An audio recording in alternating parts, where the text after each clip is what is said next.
The political landscape is ever shifting, and with the return of Donald Trump to the White House, whispers of a new travel ban have begun to surface, causing widespread speculation. This proposed ban, if enacted, would mark a significant departure from the policies of the previous administration and could have far-reaching implications for individuals and nations across the globe, altering travel dynamics.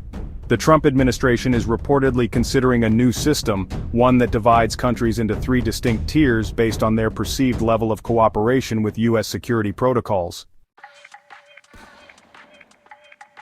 The proposed system, outlined in a leaked internal memo, categorizes countries as red, orange, or yellow.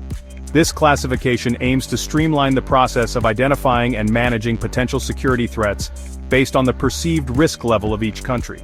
The red tier represents the most stringent level of restriction, effectively barring citizens from 11 countries from entering the United States.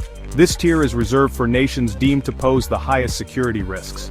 These countries, including Afghanistan, Bhutan, Cuba, Iran, Libya, North Korea, Somalia, Sudan, Syria, Venezuela, and Yemen, have been flagged for their alleged inability or unwillingness to meet U.S. security standards.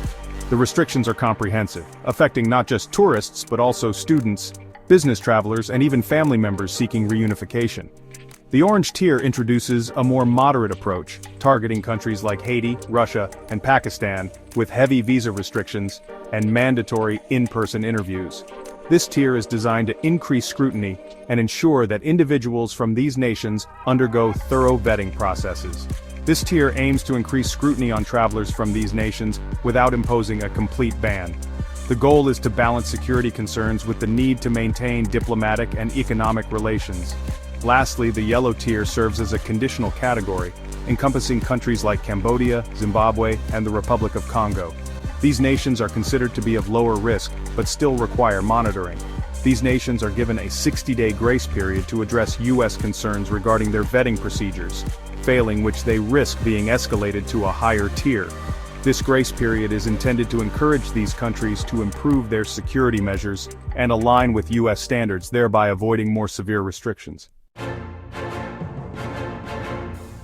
The details of this prospective ban were brought to light by a leaked internal memo, a document obtained by both the New York Times and Reuters, two of the most respected names in journalism. These organizations are known for their commitment to journalistic integrity and have a long history of breaking significant stories.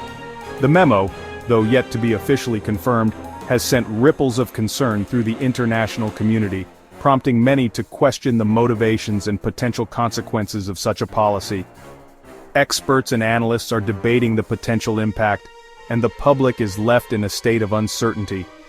It is important to note that the list of countries within each tier remains fluid and subject to change, adding another layer of complexity and uncertainty to an already sensitive situation. The international community is watching closely, as the ramifications of this policy could be far-reaching and profound. In the wake of the leak, the White House has maintained a conspicuous silence, declining to confirm or deny the authenticity of the memo.